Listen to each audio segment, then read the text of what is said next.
right, what's going on, guys? Welcome back to the Morning Mayhem. It's your boy Chris coming at you with another episode. Super excited to have you guys with me today. I do have a very, very special episode today. It is going to be an interview episode. So get excited and get ready for that. It's going to be great. It's going to be fantastic. Do have Ryan Millsap joining me. He is an entrepreneur, extremely successful entrepreneur. He's also someone who's dipped his toes quite a bit in the entertainment world and knows that business a little bit. So, that's something near and dear to my heart, something that very much so interests me. But very successful guy. He's a Georgia boy, or he is now anyways. So looking forward to talk to him a little bit more about his backstory and where he actually comes from. But as of right now, we're going to claim him here as a Georgia boy. But yeah, we got him coming up here in just a little bit.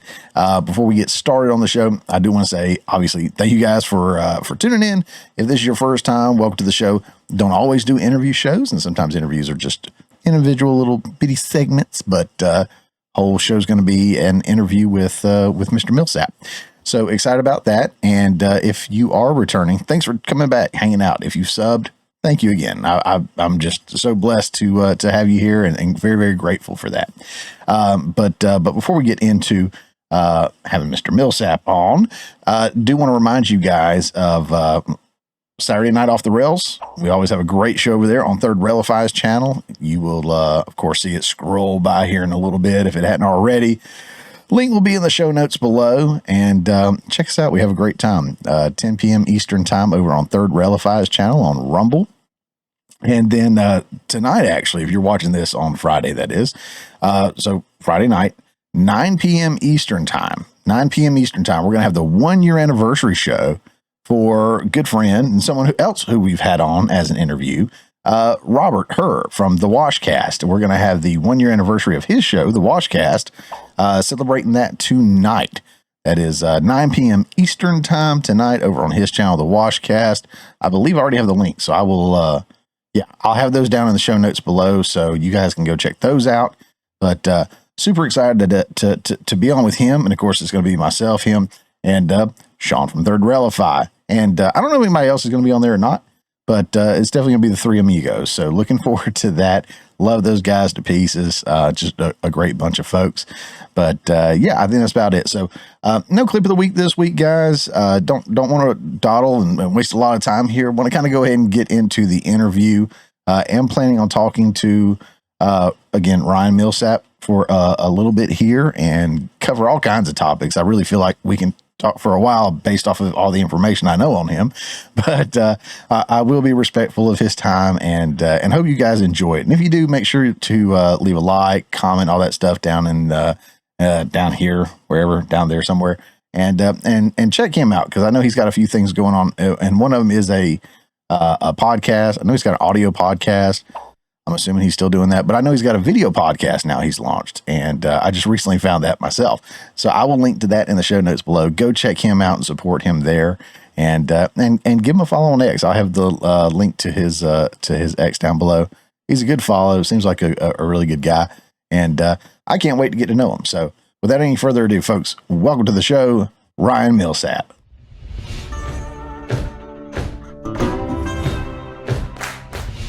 Hey, Ryan, thank you so much for being on the show, man. I mentioned to you before, I've been kind of following you here and there ever since I found out about you. And I've kind of become a fan of some of the posts you've been sharing and some of the things you've been doing with your own podcast and some of the stuff you're talking about. I'm like, this is an interesting guy. I'll reach out to him. So I know you're very, very busy, man. Thank you so much for being on the show. How are you?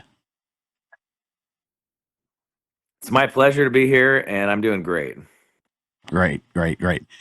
So I know a little bit about you and your backstory, but obviously for the show purposes, I know you went to college in California. You moved here, and you got into the investment world. Are you from California originally? Is that where you're from? Well, I grew up on the West Coast, but my family is from Southern Missouri and Nebraska. Okay. So my dad's side of the family is Southern Missouri, Springfield, and my mom grew up on a cattle ranch in Nebraska. And so we spent a lot of time in both those places when I was a kid. And but then we moved to Scottsdale, Arizona when I was 6, and then we moved to California when I was 15. So very West Coast culturally influenced, but I'd say that it has a grounding in a kind of a southern Midwest roots. I mean, Southern Missouri is really southern in culture if you spend time there. I didn't realize that until I moved to the South, and I thought, "Oh, wow, these are my people. I know this culture. I understand this culture. I like this culture." There you go. Yeah, one of the guys that I've streamed with before, he's out in Missouri, and I mean, nothing but a farmer, Mm, hillbilly, redneck dude, at the yeah, highest respectful level. But that's yeah, right. he's out in Missouri, and I'm like, I wouldn't have thought Missouri, but Yeah. okay. And I had no idea. But that's cool. Well, You came to but yeah, most of my yeah, I was gonna say my family considers themselves to be educated hillbillies in Southern Missouri, which is the Southern equivalent of a educated redneck, and I for sure have at least like 25 to 50% redneck blood, and I think that's a good balance. It's the right amount of balance to stay connected to the land. There you go. There you go. So what brought you to Georgia? I know you came to Georgia and you started getting into investments. I don't know if you were doing that before you came to Georgia, if you just saw Mhm. opportunity in Georgia, or what led you to come to Georgia. Yeah. Yeah, I started doing real estate development and real estate investment. I was about 26 years old. I'd been in finance before that, and I've done a lot of different things. I've entitled a lot of land over the years. I've owned a lot of apartments. In fact, the reason I ended up in Georgia is in 2008 when the economy went to hell and Mhm. everything started falling apart.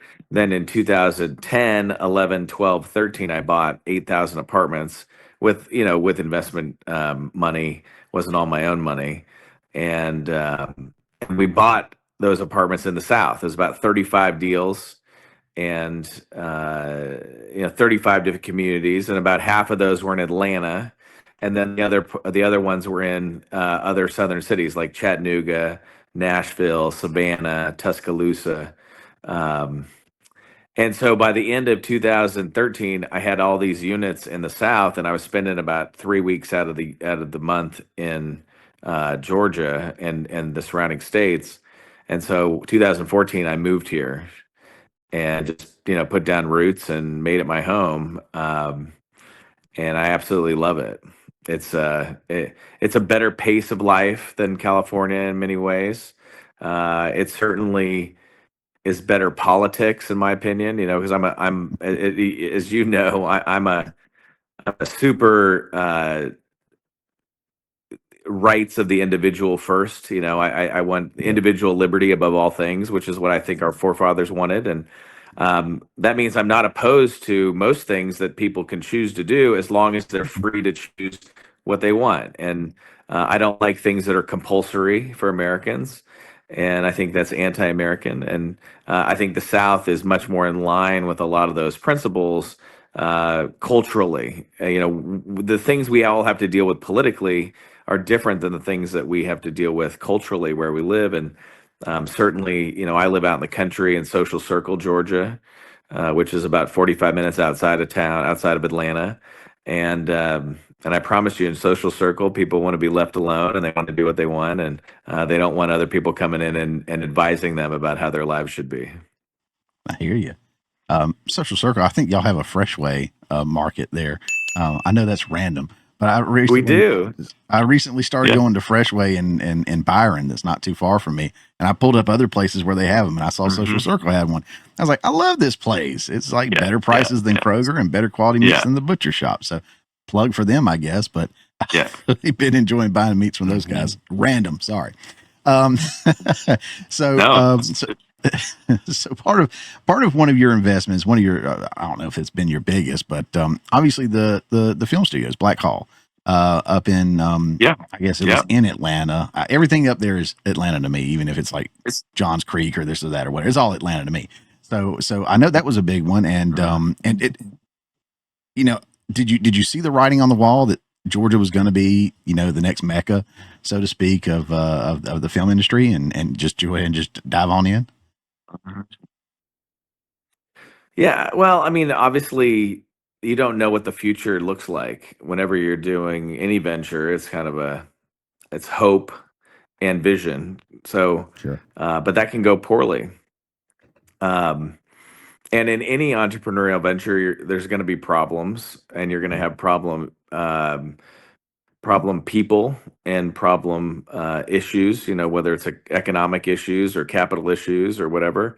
And I certainly had plenty of problems to overcome. You know, when I first bought the land that the studio was going to go on, I believe Georgia passed a bathroom bill, that the legislature passed a bathroom bill, and for like 6 weeks, probably, Hollywood was threatening to boycott Georgia. Eventually, Governor Deal vetoed that bill, and we moved on with our lives. But that's a perfect example of political risk that you can't Mm-hmm. forecast. And then capital markets are changing all the time, and then you just have the randomness of humans, and anytime you involve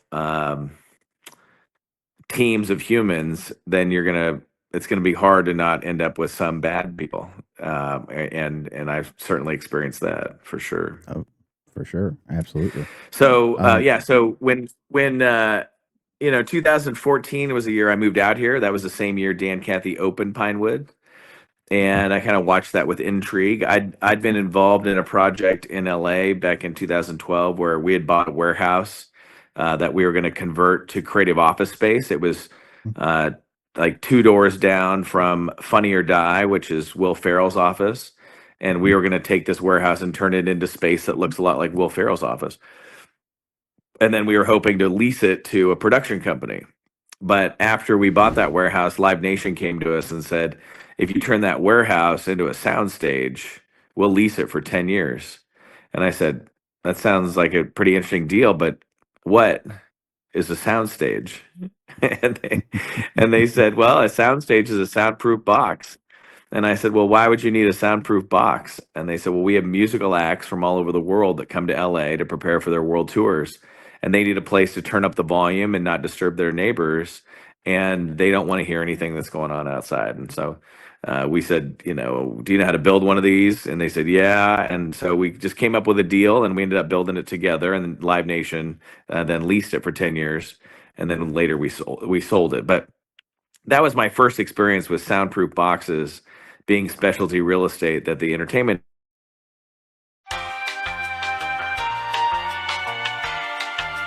I'm on the Starlink now, so it should be better. okay. Yeah. You look good. I don't see the delay or anything. Okay, good. Great. Cool. Well, we'll pick up here. Um, okay. So you had the studio, ran it. Y'all had a great run for a while. Sold it. I think $120 Yeah. million. Not a bad payday. Yeah, Obviously, good payday. not all of it went to you, but No. still not a bad payday. Yeah. Yeah. Yeah. Yeah. I mean, it worked out great. We had a basis of about 40 million, so there's about 80 million of profit in that deal. So that's a good Nice. day. Yeah. Yeah. It's a real good day. Speaking of money and profits and investments and everything, you went from that to I don't know I don't know if there was a delay in just enjoying life a little bit or doing other things or Mhm. whatnot, but I know in October of 2021 you made the big announcement that you were going to launch Black Hall Americana, Yeah. and that was going to be a streaming platform. You're going to try to take on Netflix originals, so to speak. Yeah. With getting back to, there were several things I'll go into with that I really dug the concept of, but you did, of course, that was COVID time, 2021, right? And there were other things that happened and occurred during that time as well. And you had planned on getting the first streaming thing out in the first quarter of 2023. Yeah. So, update, how's that going? 'Cause- Well, a couple things. One, I spent about a year trying to raise the money to start Black Hall Americana. I needed $1 billion Oh, because wow. it's expensive, obviously, to start. By the way, I've got a little wind, so if the wind starts whipping and it's affecting the audio, let me know, and I'll try to shift again. But Will do. the yeah, raising $1 billion is a big undertaking, and I talked to a lot of people with a lot of money, and nobody was willing to take that risk with me. So, I thought I could turn $1 billion into 100 billion, Sure. and I still think that that's not an unrealistic idea. But after about a year and a half, I finally said, all right, I got to shift this. And so I shifted my focus, and I spent a year after that trying to figure out how to take over Lionsgate, which is Yeah. publicly traded. And at the time when I started that, Lionsgate was trading for about a billion two for all of Lionsgate publicly traded. Today, I think it's about a billion seven. Mhm. And again, like I looked at the assets of Lionsgate and I thought you could take the assets and rearrange them and repurpose them and then cut a lot of fat. I think there's a lot of waste inside of Lionsgate. And you could take those assets and I think you could turn it into a genuine Netflix competitor.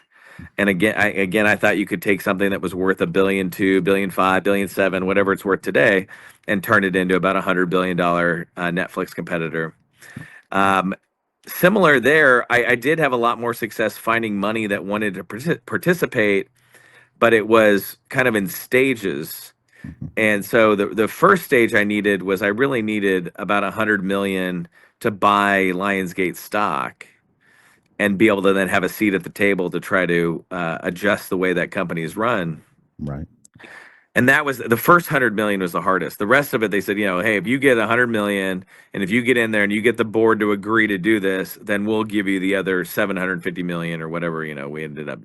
And so I had those guys that were very interested, but it's the early money that was the hardest because it's not just early money with the most uncertainty, but it's also activist money, right? Because you're trying to buy into a publicly traded company that you think is being run poorly, and you're going to take an activist role and say to the board, let me come in and run this thing. We're going to fire the guys that are running it. We're going to fire a whole bunch of people that I think are a waste, and I'm going to repurpose all these assets in a way that can make it worth a lot more money. Well, that whole process is messy. Anytime you're going to go through Sure. something like that. And so it's very hard to find money that's willing to be that messy.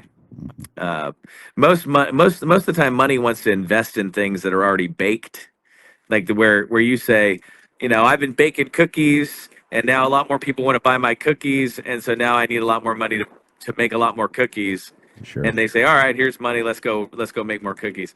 But if you are trying to do things that just have a lot more uncertainty, then there's a lot smaller pools of capital for that kind of stuff. So as of right now, Black Hole Americana has, not we haven't been able to launch that. I have not been able to take over Lionsgate, and I have some other things in the works relative to trying to figure out how to start a little smaller. Like, how do we make 4 or 5 movies, Yeah. right? How do we make 3 television shows, Mhm. you know, um, to where we start to build a brand around the entertainment, even though I think the biggest opportunity is obviously in distribution, controlling Mhm. distribution, Oh, and for thus sure. controlling green light power, what actually is getting made.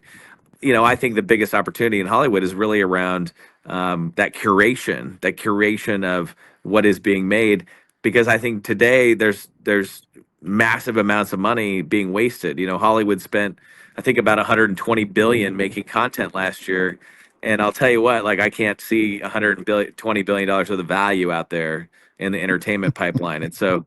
My thesis has always just been like, if I could get to where I was making $4 or $5 billion worth of content, I could be one of the most famous producers on the planet. But knowing that you or believing you have the ability to do that and actually executing things, that's a big gap in anything you're doing. But it's especially true when you're talking about billions of dollars. For sure. And I've mentioned it on my show before. I actually love Lionsgate, so that tickles me that you mentioned them because they've been big gamblers on smaller creators like the Saw franchise Yeah, started with them. yeah, Rob Zombie with House of a Thousand Corpses. I'm a fan. yeah, Got some stuff. And he's like, okay, we'll roll the dice with you, and yeah. I'm impressed with them. So that tickles me that you mentioned them. Yeah, no, I listen. I have a huge amount of respect for their content creators. But the Lionsgate model is more fee driven Mm, than ownership driven, and it's okay, more project by project driven rather than like a subscription model. And a sure. subscription model is worth a lot more money, Hmm. on Wall Street than a deal by deal kind of model. And so I think one of the reasons why Lionsgate's so cheap or trades so cheaply as a company is that nobody knows how to forecast their revenues or profits very well, because I don't think they even know how to. Right. Yeah. Right. So, but anyway, so that's what I'm working on the entertainment side. But I still work on a lot of real estate stuff too. Okay. Okay. So did y'all ever break ground? Y'all, there was something going on out there. Was there Cop Yeah. No. City? No. Was a thing that you were Well. entangled in? And I'm confused about Yeah. that. I know Yeah. a little bit Yeah. about that. Yeah. Well, I did a land exchange with the county, DeKalb County. I traded them 53 acres of land that I owned for 40 acres of land that they owned. The land I owned was next to houses, Okay. and I had zoning and rights to build movie studios there. But a guy who is a very smart planner in town came to me and said, the county owns this park down in on a corner that is mostly an industrial area, and the land you own is next to houses, and the land you own would ultimately make a better park. Would you be willing to trade your land to the county and build a park there, and then use the land they have to do whatever industrial you're going to do? Um, and I said, yeah, I'm open to that. I said, how long do you think it'd take? He goes, I don't know, like 4 or 6 months. But really, it took 3.5 years.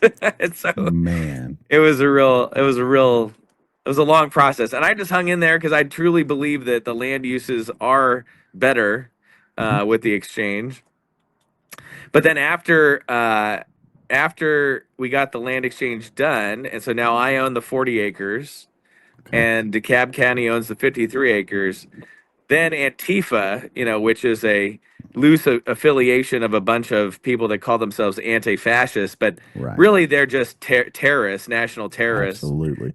And so Antifa not only moved onto my land, in like a land grab, where they were just occupying my land and sleeping on Like my land. squatters. Yeah, they were just all squatting on my land.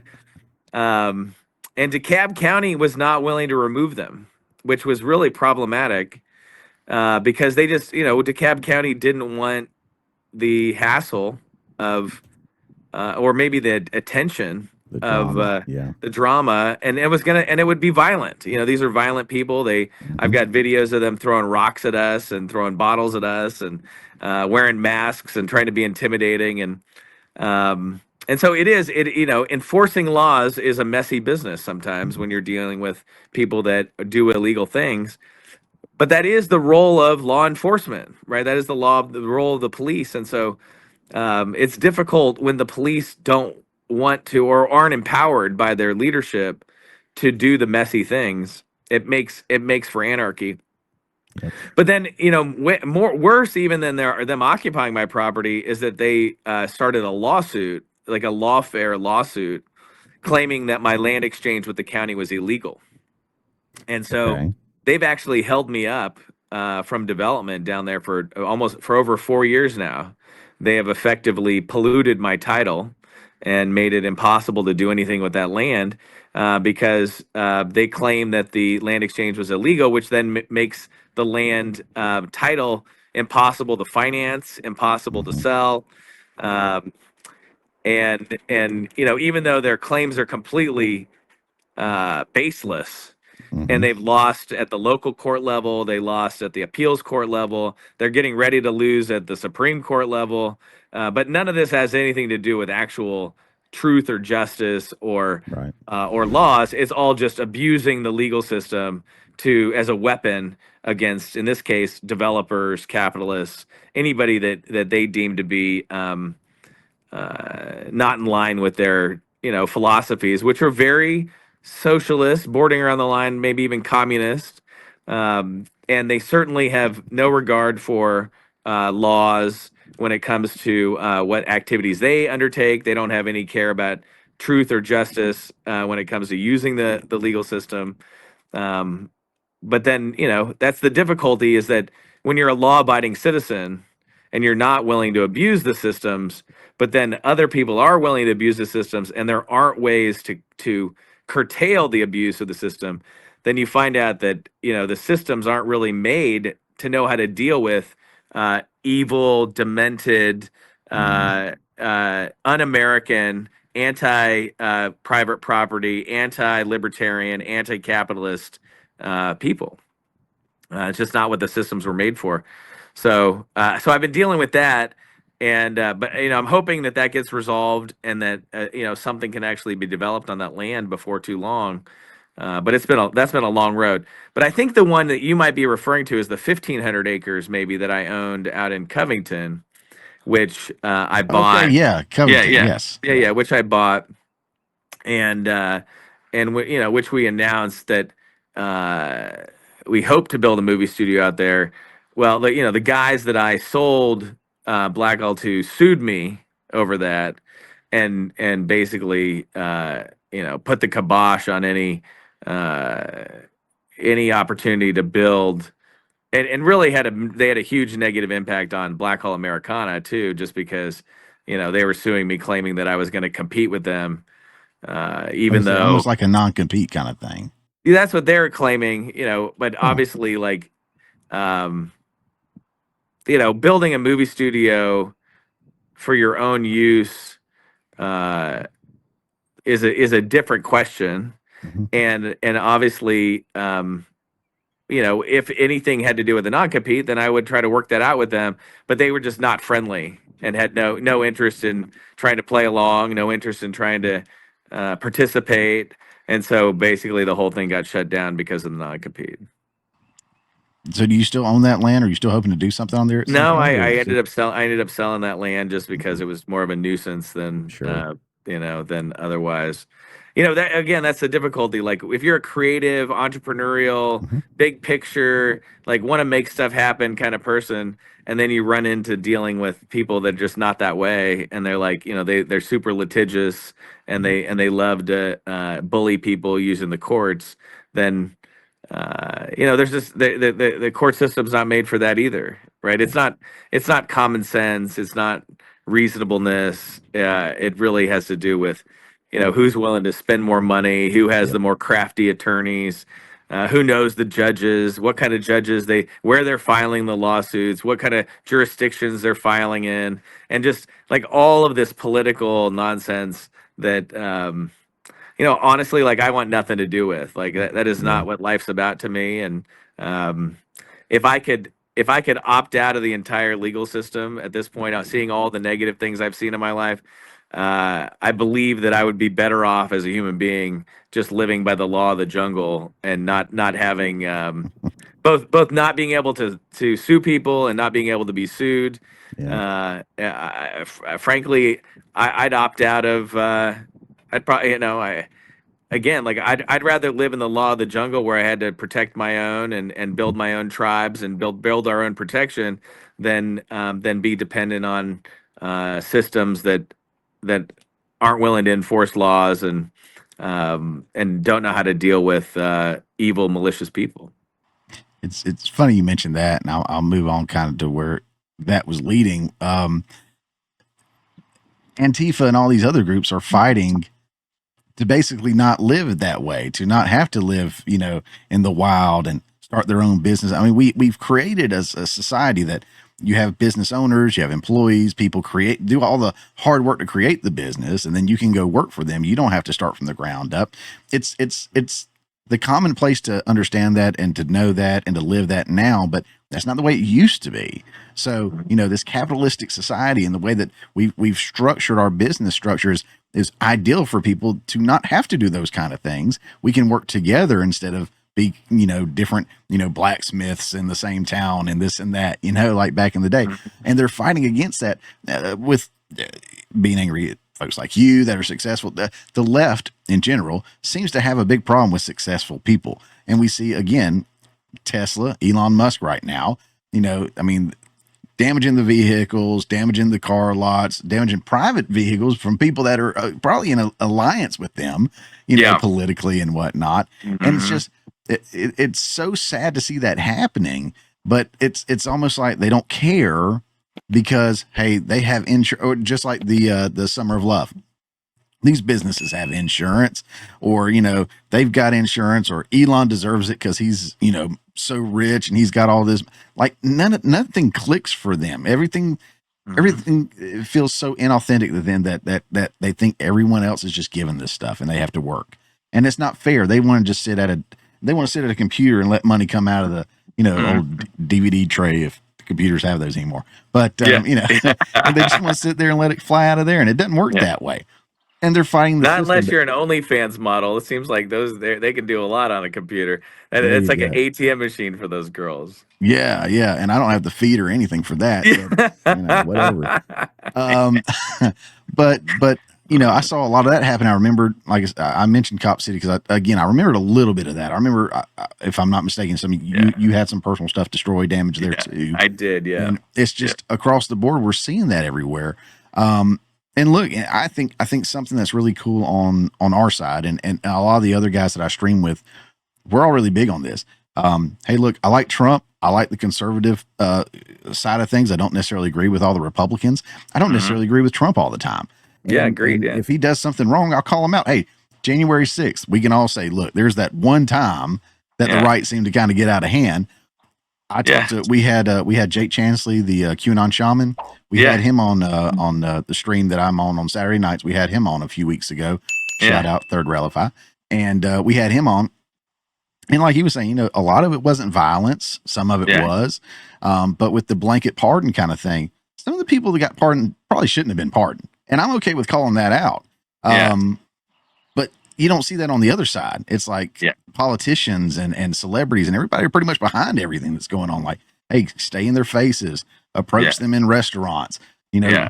Tesla. Elon. I love to see what was it? What's that Nancy boy? Tim Waltz was like, yeah, I love to see the stock market go down in Tesla and everything. Yeah. And Yeah. it's just so sad to see it on the other side. It's like there's no Well, regard for businesses and individual ownership or anything. well, the funny thing about all this, I mean, not funny necessarily for Elon, although I think Sure. Elon is a quintessentially libertarian American who Mhm. genuinely wants people to be able to do what they want and grow businesses and have Sure. private property and make decisions. But when Trump was first elected and Elon's stock, it had skyrocketed really from the time of the election to the time of the inauguration, and all the left could talk about is how Elon bought an election and it made him whatever $150 billion. And now when his stock's going down, which is largely due to the negative press he's enduring, um, because of all the work he's been doing to try to uncover fraud and Mhm. abuse and Mhm. try to figure out ways to like set our country on better footing, not just financial footing, but also just better libertarian individual freedom footing, where we get away from these notions that somehow billionaires' money belongs to everybody. It doesn't. The billionaires made that money, and we should honor their money as much as we honor your car or my truck, right? And if somebody just came and took my truck and said, I see you have three trucks, so I figure I could just take one of them. Like, no, I've got that third truck I still need. Like, I've got uses for it. I bought it for a reason. I worked hard. We just can't get in this mindset of just taking other people's stuff. Yeah. And so to watch these guys both make fun of Elon on the way up, saying that he, did all this to make money, and then on the way down, they're just so excited because, they love to be terrorists, Yeah. right? Um, Yeah. and so, yeah, I think that the left is in a really, really difficult place right now because I think that the left is they've had 100 years of socialist creep in this country, where just socialism like found its way in here and there and everywhere, and that's been very successful. But I think um, the big mistakes that they've made socially with all of the trans and sports stuff that just seems so nonsensical, uh, with the positions that they've taken around taxing the rich, and like the extreme positions of AOC and Mhm. Bernie Sanders and these guys, and then with the violence that they've undertaken here. I think all of these things are adding up to a lot of people just realizing like they hate America. Mhm. They hate Americanism. They don't honor private property. They think everything you own really should belong to them. They aren't willing to take personal responsibility for their lives. They don't wake up in the morning and think, how can I go about making a series of choices that can actually make my life better today without trying to take from other people. Instead, they truly believe that the government somehow is the solution, when in reality, as we've seen in this dismantling, when you start peeling back the layers of government, you find that there's a lot of fraud and corruption, graft, and all sorts of negative things happening. And that's not surprising, right? Our forefathers knew that power and money are things that corrupt people, particularly when it's not their own money and not their own power. When it's borrowed, it's really, really corrupting, because the tendency is to say, I'm going to get what I can get while I can get it. It's the tragedy of the commons. They take as much as they can from the common pot, without putting anything back. And that's not a surprising development in human history. That's always been the case. And so anytime that we put too much faith in other humans' ability to handle power and money that's not their own, we're going to be sorely disappointed. And that's that position of the left, is that somehow these good people, whoever they are, these magical good people that can handle so much power and responsibility and money, and to be generous toward others, and to somehow be very egalitarian, and distribute all of these things fairly, that is a pipe dream. Like, that is just not something that I believe is ever possible. So the things that they dream about, I don't believe are achievable. I don't believe they are executable, and so that's why I'm against their ideas. Good points. Good points. And if I can find a graphic to put over here, some facts, I will. But if I'm not mistaken, and it's been a little while since I pulled up, Christians seem to be one classification, a group of people that tend to tip more or do more in the communities, do more charity than any other organization in the United States. Conservatives, by and large, pay more in taxes usually, give more to charities. And these are the people they're demonizing, and they're putting them down. Like they're trying to break up. I remember during COVID, it's like, hey, you can go to the strip club, you can go to the alcohol store, you can get a tattoo, do whatever you want. You cannot go to church. Do not go to church. A buddy of mine, the guy I was talking about a minute ago that I streamed with, is out of Canada. And he's basically an American in Canada at this point. I think he's got the MAGA hats and everything. But yeah, they were having, they were pulling them out of their churches up there, physically removing them and everything. And so it was there was so much madness going on then, and there's still madness going on now, because they are doing everything they can do to demonize that kind of group of people that do contribute most outside of their just taxes that they have to pay. They tend to do the most in the communities to help the good. And if you remove them out of the equation, like you said, what are you left with? What are you left with? And socialism, I think socialist programs can work, but they have to be founded within a capitalistic society, because otherwise you remove the incentive away from people to go out there and like yourself and be the entrepreneur, make as much money as you can, hire as many people as you can, be as successful as you can. You're putting more money into the economy.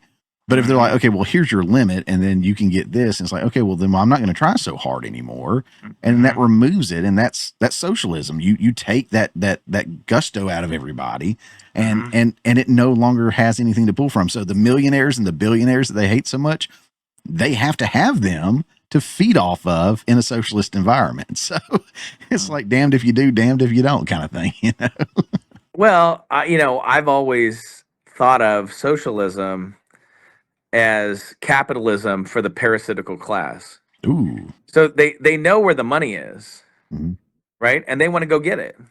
But they think that the best way to get it is through parasitical socialist activity, rather than through individual liberty capitalist activity. And they're not wrong in the sense that the money is in the hands of the entrepreneurs and the capitalists and the bankers and the financiers. That is where the majority of the money is held. And if you don't want to be one of those people, or you don't think that you can be one of those people, Well, then it's not that shocking that you start to develop ideas that say, how can I get that money? But that's a capitalist attitude. How can I get that money? And so Right. they've just decided that their best way to get the money is to steal it through the government. And that's why, I consider them to be parasites, on the economic parasites, right? In the sense that they can't survive without us, but if they could, they'd gladly kill us all off, right? Because they don't like the way we think, they don't like the way we live, uh, they don't like the amount of freedom that most libertarian capitalists want in life. And I don't understand that. I don't understand the notion of not wanting freedom. I do understand the notion of wanting money, Sure. right? So I don't blame them for wanting money. I just blame them for the way they're going about trying to steal it. Hmm. Uh, so, but I have tremendous faith in this country. We have all our own political struggles, but the best and the brightest from all over the world still know that if you want to reach for the stars and chase dreams, that there's nowhere on the planet that's better for a poor or middle class entrepreneur in whatever, whether you're an entertainment entrepreneur, you're a music entrepreneur, you're a real estate entrepreneur, you're a venture capital entrepreneur, whatever kind of entrepreneurial instincts you have, which is just a desire to make the world more into the way that you want it to be. Um, there's no better place on the planet to do those activities than the United States of America. And Amen. so, and I want those people to come to America. I want the best and the brightest that dream about America to come to America. Now, I want them to love Americanism, Right. and I want them to want to be Americans. But if you are coming to this a country, but you really hate this country, and you really hate the foundations of this country, and you hate the principles of this country, and you're trying to destroy this country, then leave. Right. Because I've got no problem with communism. Just go do that somewhere else. I've got no problem with socialism. Just go do that experiment somewhere else. Because the American experiment is rooted in your individual freedom, my individual freedom, Hmm. and the liberty that we each have to go make whatever life we dream of making. And if we don't protect that incredible gift that was given to us by our forefathers, then I don't know when the next time in human history there will be a place like the United States of America, because before the United States there wasn't really anywhere like it. No. And so it's a fragile experiment that's been incredibly successful, but it has to be defended. Yeah. And on your last point there, any nation that's been even remotely close has now Mhm. just undone any chance they have of catching up to our freedoms by opening their borders and letting in the same people you were just talking about that are Yeah, coming in waving their old country's flags and bringing in their old country culture and all yeah, that into this new and taking it over. I mean, you can look at, I mean, England, France, all these countries over there. It's just, it's so mind blowing to see that there are fewer, I forget who said it, it's like fewer Frenchmen in France than there are someone else or something like that. It's just they've been taken over, yeah, and we're seeing it here. And yeah, thank God for folks like Trump and people with common sense just being back in office and saying we got to stop this now before it gets yeah, out of yeah. hand. So props to them for Mhm. that for sure. So yeah, I think I mean 100% on all accounts there.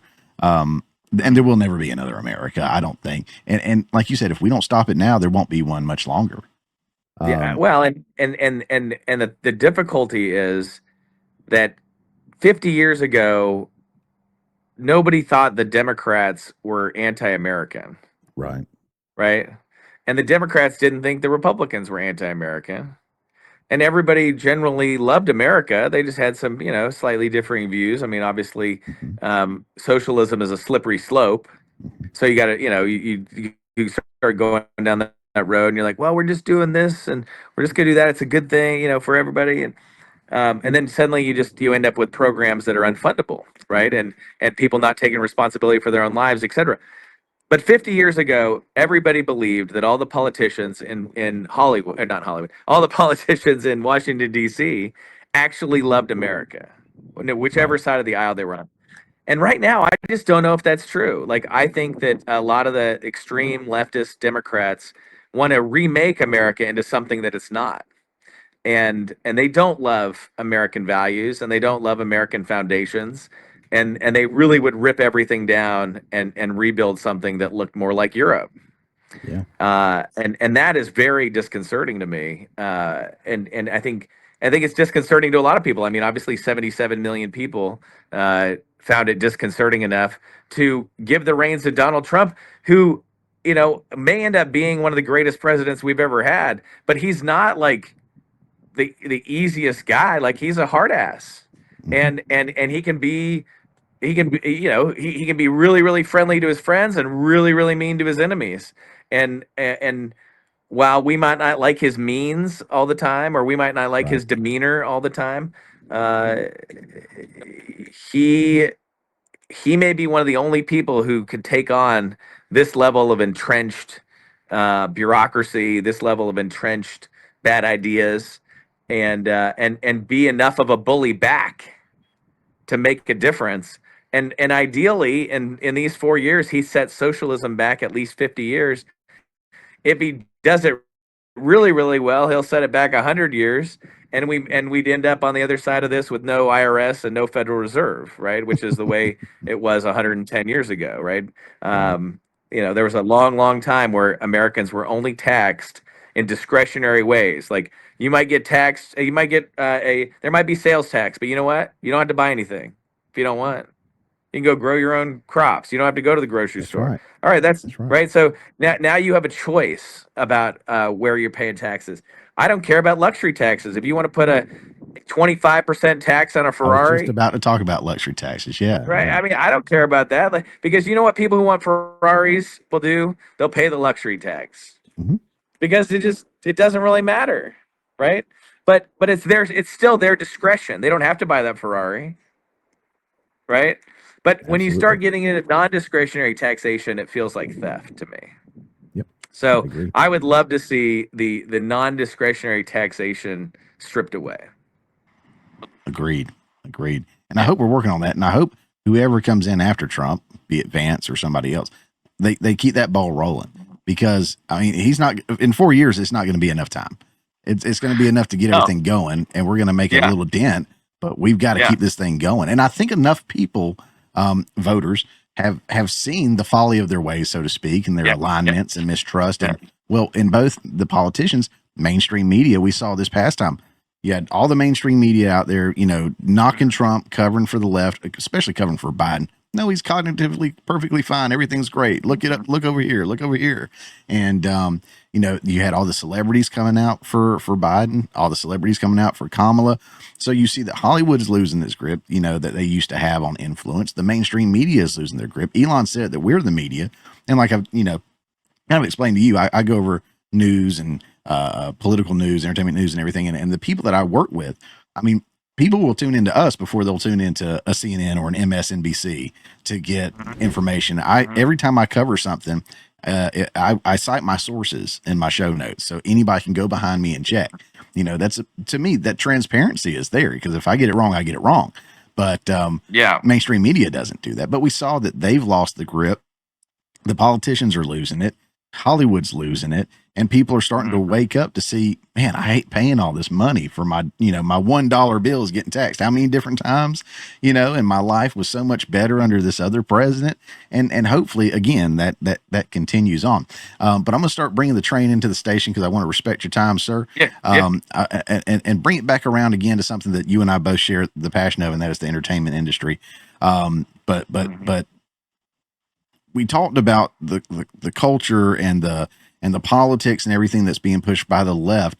One of the things that we've seen is also the ideology being pushed into arts. Is something simple as Biden even came out and said, how many, mixed couples have you seen in commercials now? For whatever reason, that was a big push, the DEI stuff. My best friend that I do my films with is John, and he's black. And I didn't go out and say, I'm going to find a black guy to work with. He didn't say, I'm going to go find a white guy to work with. And most of the people I work with are probably majority, I'd say, black. But you know, when I think diversity is great in art when it's a natural thing that occurs. But when you're trying to meet a quota, and you've seen it as I have, some of these awards are like you have to have, you know, a percentage of, you know, person of color or how, you know, whatever color, I guess, and then, you know, extra points for disabilities and, you know, sexual orientations and all this and that. And they've influenced art so much. Back to another point that you were making, talking about the amount of money, the billions of dollars put into the entertainment industry in Hollywood this past year and not seeing a return on it. Because, I mean, Snow White's in the theater right now. Snow White, Snow White that made Disney what it is. Live action ones out there now, and they are not going to profit off of this one. No. And they spent tons of money on it. I think I heard, was it 200 million or something, like somewhere in that ballpark, I want to say, maybe even more. But just they're putting so much politics and agenda and virtue signaling in this stuff. You know, as someone who's seen the industry, one, I'm sure you've seen it before people were even calling it out. But two, I always feel like, and this is where I really connected to you on the words are failing me, sir, on the on the press conference that you had. When you were initially talking about Black Hall Americana, you were talking about, I want to get back to, I thought I wrote it down. Maybe I didn't. But I want to get back to, you know, just good films and good stories. And you were going to lean more on the, you know, action stuff and whatnot. But that's right. Yeah. You know, it's let's get to these good stories again. So to me, the late 90s, early 2000s was really the last great art renaissance that I remember. Fashion was different. Everybody had the Tommy Hilfigers or the Ralph Laurens or the Nauticas or the Fubu's or the Rockaway. Everybody was looking different. All the cars were still designed differently. Film and TV, everything was different and had its own flow. And people, creativity was, and now everything looks the same. Even like the color grades on films, for the most part, like just everything starts looking very, very, very cookie cutter for films, for TV, for cars, for clothing, for everything. Do you see that changing? Do you think we're maybe what's going on now is going to turn that around? Because we've seen it in comedy. It seems like a lot of people are starting to make that turn back to common sense and pushing the limits of what they can get away with now. But I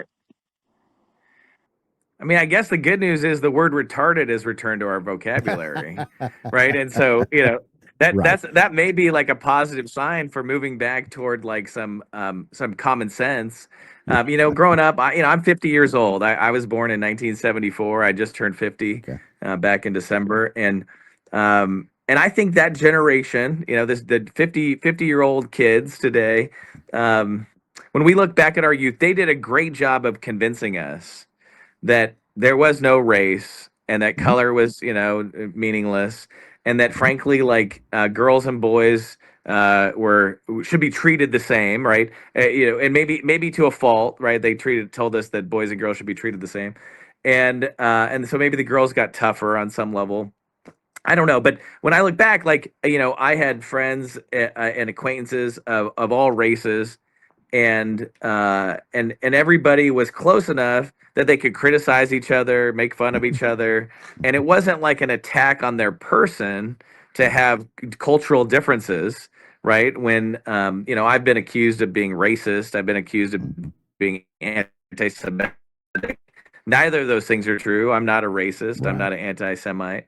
I'm a equal opportunity friend. Like I have friends of all flavors, and if I like you, then you're gonna be my friend. But I'm also like an equal opportunity critic. You know, if there's things that I don't like, then I'm not afraid to talk about them, and I don't think there's anything racist about that, or I don't think there's anything anti-Semitic about that. In fact, I think that the less racist you are, the more free you are to talk about cultural differences, because that's how we all learn. And when my, you know, when I have friends from various cultures, whether they're German, English, French, Russian, Israeli, Spanish, Colombian, you know, Mexican, you name it, the people I'm closest to are the ones who can criticize Americans. or people that could criticize Caucasians and not feel afraid to do that with me. And the same is true in reverse. Like if I can't make fun of my French friends for being French, then we're not very close.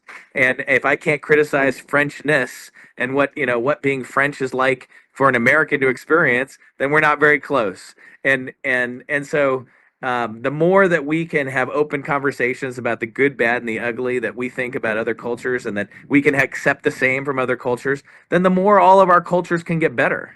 Right? I mean, if we are stuck in our own echo chambers, then there's no chance that we ever improve or change or morph or evolve.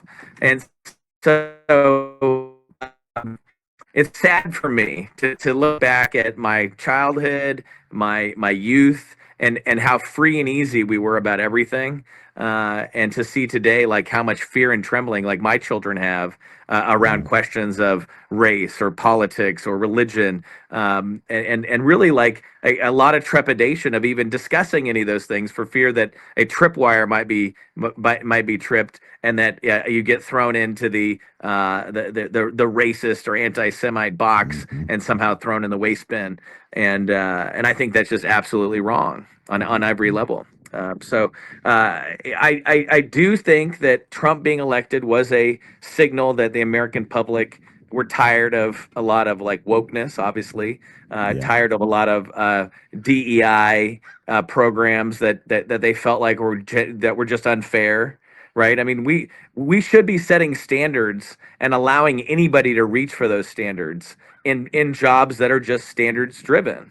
Right. So if you can meet the criteria to be a fireman, I don't care what race you are. I don't care what gender you are. But don't ask me to change the criteria if you want to be a fireman. Right? Absolutely. Don't ask me to lower the standards. Like that's not, the military. Not okay. If you want to, military. Like don't ask me to lower the standards because you want to be a Navy SEAL. Navy SEAls have a certain standard. If you want to be a Green Beret, certain standard. You want to be an Army Ranger, certain standard. It's my dad back there. Cool. Anyway, I think that things should just be fair and reasonable and open to everybody. And I think the good news is that 77 million people signaled that they want to see that in America. And it's not because they're anti-opportunity. In fact, I think they're pro-opportunity. And I think they're pro-opportunity for everybody. We just don't want to see anybody discriminated against. And the difficulty is when you start trying to say, these people have been discriminated against, so now they deserve to be at the front of the line, right, and these other people are now going to be discriminated. No, like discrimination is just wrong. We got to eliminate that wherever we can. And we can't fix the past, right? The past is the past, but we can fix the present and we can fix the future. And we should all be working for a world where opportunities for everybody. Amen. Fantastic. Well, hey, I appreciate your time. Is there any? I know you've got the podcast going on. Is there? You want to talk a little bit about that, or anything else you've got going on before we cut loose here? No, I mean, we do have the Black Hole podcast, and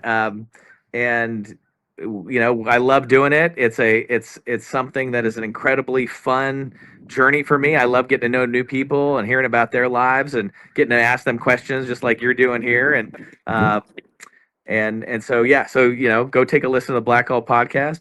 I've got fun stuff going on in town here in Atlanta, but nothing really that's worth promoting. I do have a very cool vodka company called Berkman's Vodka that is all over mostly Buckhead and Augusta, Georgia. It's based in Augusta.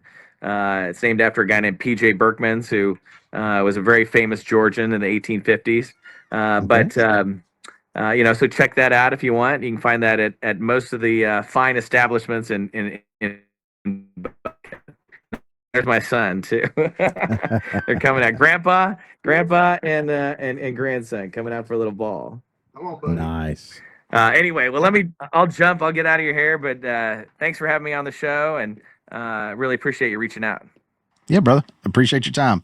And the link to the podcast will be in the show notes, guys. Go check that out. And Ryan, really appreciate you, buddy. Yep. Talk to you soon.